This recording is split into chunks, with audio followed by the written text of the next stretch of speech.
Ahem. Well, now gather around, young ones. Well, you might call me the keeper of tales. In my years at the Babylonian court, I've seen many things, but none quite like the story of Daniel's friends.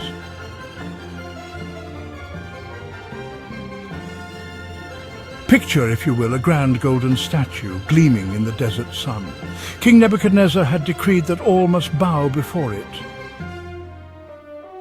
The day of the decree arrived, and oh, what a spectacle it was. Musicians played, crowds gathered, and the air buzzed with anticipation. As the trumpets sounded, people fell to their knees like dominoes. But three young men, Shadrach, Meshach and Abednego, stood tall.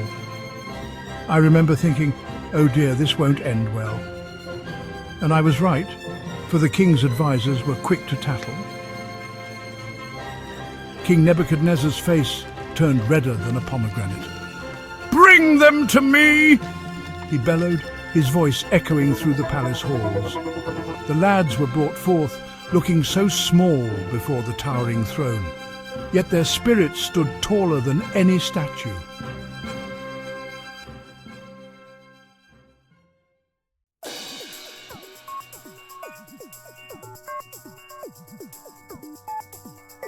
"Is it true?" the king demanded, his voice echoing through the cavernous hall.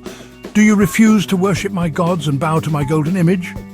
The three exchanged glances, a silent conversation passing between them. Then, with unwavering voices, they spoke. "O king," they said, their voices strong and clear, "our God is able to deliver us from the fiery furnace. But even if he doesn't, we want you to know that we will not serve your gods or worship the image you have set up." Oh, how the king's fury blazed. His face turned purple with rage as he leapt to his feet. "Heat the furnace 7 times hotter!" he roared. The guards trembled as they carried out the order, fear etched on their faces. Shadrach, Meshach and Abednego were bound and brought to the furnace's mouth. I closed my eyes, unable to watch what would surely be their final moments.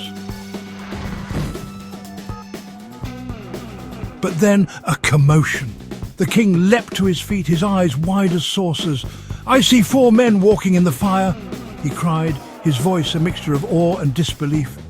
We all rushed to look, and lo and behold, there they were, strolling through the flames as if in a garden. The 4th figure, radiant and majestic, walked among them, protecting them from the inferno. The king called them out, his voice a mixture of awe and fear. And out they came, not a hair singed, not even the smell of smoke upon them. It was a miracle beyond comprehension, a testament to the power of their faith and the protection of their God.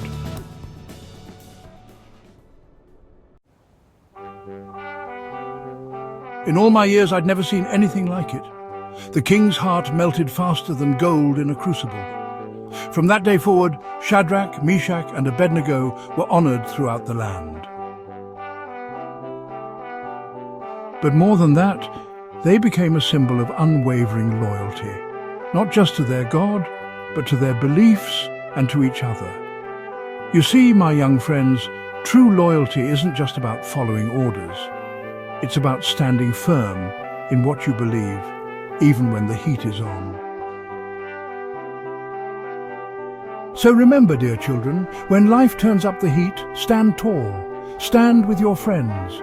Stand for what you believe in, for it is in these moments of trial that our true character shines brightest. For it's in those fiery moments that true friendship is forged and legends are born. And who knows, you might just find that you're stronger than you ever imagined, and that miracles can happen when you least expect them. Now, off you go, and remember the tale of Daniel's friends. May their courage light your way through life's challenges.